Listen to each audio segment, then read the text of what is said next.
Good morning बच्चों। आज हम 12th क्लास की केमिस्ट्री सॉल्यूशन यूनिट चल रही है। कोलिगेटिव प्रॉपर्टी टॉपिक चल रहा है। तो colligative property which depend upon the number of moles of the solute does not depend upon the nature. तो उसमें आप 3 प्रॉपर्टी पढ़ चुके हैं। पहली थी relative lowering of vapour pressure, ठीक है। दूसरी आपने पढ़ी थी ऑस्मोटिक प्रेशर। तीसरी थी एलिवेशन इन बॉइलिंग पॉइंट। और अब फोर्थ चल पड़ी आपकी डिप्रेशन इन फ्रीजिंग पॉइंट, ठीक है। डिप्रेशन इन फ्रीजिंग पॉइंट देखो, तो इसको साथ की साथ करते हुए रहना है, ठीक है। नोटबुक अपनी तैयार कर लेना।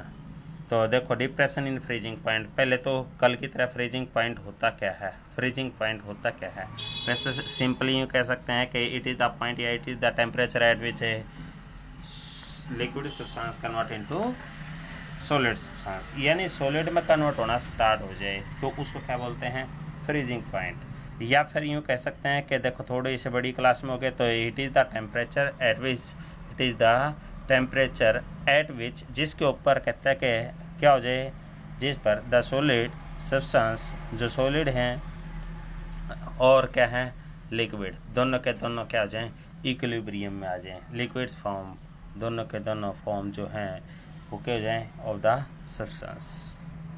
किसी सब्सटेंस की सॉलिड और लिक्विड जो दोनों स्टेट हैं वो आर इन ए इक्विलिब्रियम, किस में आ जाएं, इक्विलिब्रियम में, ठीक है।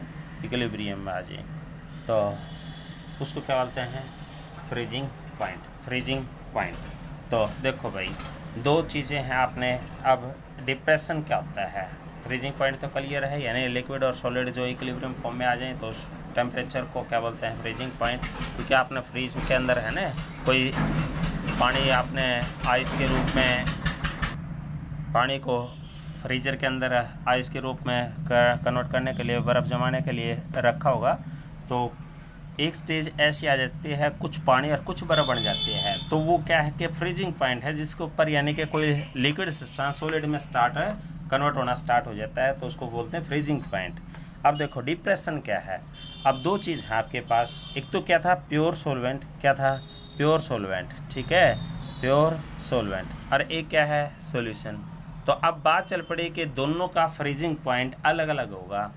अब देखो सॉल्यूशन के अंदर तो कुछ सब्सटेंस है, मिक्स है, तो इसका मतलब क्या होगा, इसका जो, क्योंकि नॉन वोलेटाइल सॉल्यूट प्रेजेंट है इसके अंदर, यानी कुछ न कुछ सब्सटेंस इसके अंदर प्रेजेंट है, तो प्रेजेंट है तो इसका मतलब क्या हुआ, intermolecular force of attraction strong होगा तो इसका मतलब ये जल्दी फ्रीज हो जाएगा, और प्योर सॉल्वेंट थोड़ा सा लेट फ्रीज होगा, ठीक है।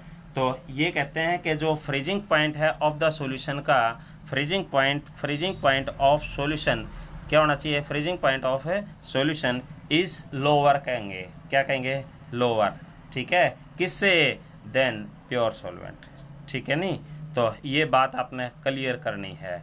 या फिर उल्टे वे में, अपोजिट वे में ये कह सकते हैं, तो वेपर प्रेशर के हिसाब से वेपर प्रेशर ऑफ क्या है, सॉल्यूशन, क्योंकि अब आपको पता चल गया कि वेपर प्रेशर में कन्वर्ट होने के लिए प्योर सॉल्वेंट है, इसका जो intermolecular force of attraction weak है, तो इसका मतलब ये कन्वर्ट जल्दी हो जाएगा वेपर की फॉर्म में, तो इसका मतलब vapour pressure of the solution is क्या हो जाएगा, इज लेस, ठीक है, then the vapour pressure of pure solvent,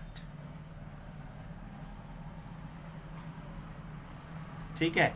तो ये बात आपने क्लियर करनी है। तो क्या करोगे, delta T F is equal to क्या आ जाएगा, T nought F minus T F. Delta T F क्या है, चेंज इन फ्रीजिंग पॉइंट। ये क्या है कि freezing point of pure solvent, freezing point of the solution, ठीक है। तो ग्राफ प्लॉट करते हैं, तो एक साइड में आप क्या करोगे, वेपर प्रेशर ले लिया आपने, एक साइड में टेम्परेचर ले लिया, ठीक है। तो अब आपको पता चल गया कि ए जो है उसका कोई ना कोई, देखो ए पॉइंट है, ये किसका है, प्योर सॉल्वेंट का, और बी क्या आ जाएगा, क्योंकि इससे लेस है तो बी पॉइंट क्या आ जाएगा, सॉल्यूशन का। तो इसका मतलब अब आपको पता चल गया कि बी एक ऐसी स्टेज है जिसके ऊपर क्या है कि कोई सब्सटेंस लिक्विड से सॉलिड में स्टार्ट हो जाएगा, तो इस पॉइंट के ऊपर कहते हैं कि तीनों स्टेट एग्जिस्ट करती हैं, इसलिए बी पॉइंट को क्या है, ट्रिपलेट पॉइंट भी कहा जाता है, ट्रिपलेट पॉइंट। ट्रिपलेट पॉइंट होता क्या है, इट इज़ द पॉइंट कह सकते हैं, ठीक है, इट इज़ द पॉइंट। तो वो पॉइंट जिसके ऊपर क्या हो जाए, एट विच क्या आ जाए, 3 स्टेट, ठीक है ना, 3 स्टेट, तीनों के तीनों स्टेट, 3 स्टेट को एग्जिस्ट कह सकते हैं, ठीक है, और को एग्जिस्ट या एग्जिस्ट साइमल्टेनियसली, एक साथ एग्जिस्ट कर जाए, ठीक है, साइमल्टेनियसली।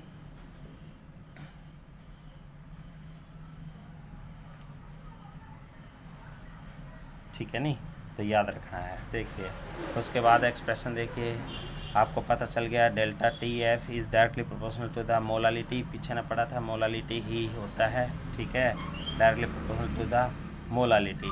तो मोलालिटी अब आपने पढ़ा कि जब जैसे ही क्या है कि मोलालिटी यानी प्रोपोर्शनलिटी कांस्टेंट हटाएंगे तो कोई ना कोई कांस्टेंट लगाएंगे, प्रोपोर्शनलिटी का साइन हटाते ही कोई ना कोई कांस्टेंट लगाया, के एफ प्रोपोर्शनलिटी कांस्टेंट बोलते हैं, ठीक है, प्रोपोर्शनलिटी कांस्टेंट।